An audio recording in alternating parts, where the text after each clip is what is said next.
The resort buffet is an efficient system for feeding guests from 20 countries who have varying dietary requirements and no particular interest in being surprised at dinner. It does not represent Maldivian food. It represents an international compromise, and acknowledging this openly is the first step toward finding the actual cuisine of the islands, which is specific, historically rooted, and genuinely worth seeking. The foundation is tuna. The Maldives has one of the highest per capita tuna consumption rates in the world, and the relationship between the island people and the fish is ancient and total.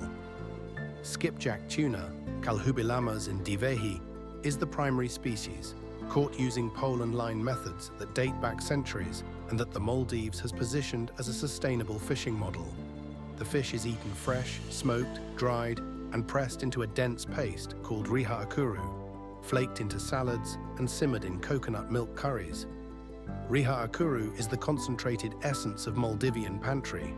Dark, intensely savory, used as a condiment and cooking base in ways that bring a deep umami note to dishes that might otherwise seem simple. It tastes like the ocean reduced to its most essential statement. The meal that most clearly represents Maldivian daily eating is mas riha, a fish curry built with coconut milk, dried chili, curry leaves, and hedhikaa, eaten with rice or with roshi, the thin flatbread made from flour and water and cooked on an iron griddle.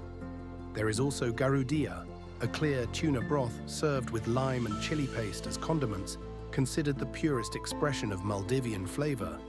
Subtle, clean, the fish assertive without being masked by spice. Eating garudhiya with roshi in a local tea shop is the closest a visitor gets to understanding why the cuisine is what it is. An island people making use of what the ocean and the coconut palm provide. Short eats, hedhikaa, are the social food of the Maldives, small savory snacks eaten at tea shops in the late afternoon and early evening when the fishing boats have come in and the working day has wound down. Bhajia, the deep-fried pastry filled with tuna and coconut and onion, is the most common. Masroshi, tuna stuffed inside roshi dough, kimia, fish rolls, gulha, dumplings. The tea shop is the male-dominated social institution of inhabited Maldivian islands, the place where news travels and decisions are debated. And the short eats are its currency. The culture is Islamic and has been since the 12th century, when a Moroccan scholar named Abu al-Barakat Yusuf al-Barbari is credited in the traditional account with converting the Buddhist king of the Maldives.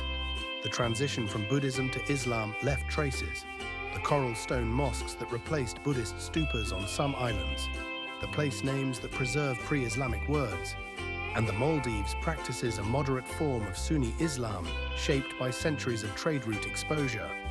The Dhivehi language, written in a script called Thaana that reads right to left and was developed in the 17th century from a cipher, carries within it borrowings from Arabic, Persian, Portuguese, and English that map the archipelago's long history as a waypoint between worlds. The resort buffet serves its purpose, but the tea shop in the late afternoon with fresh bhajia and tea brewed dark is where the country actually eats.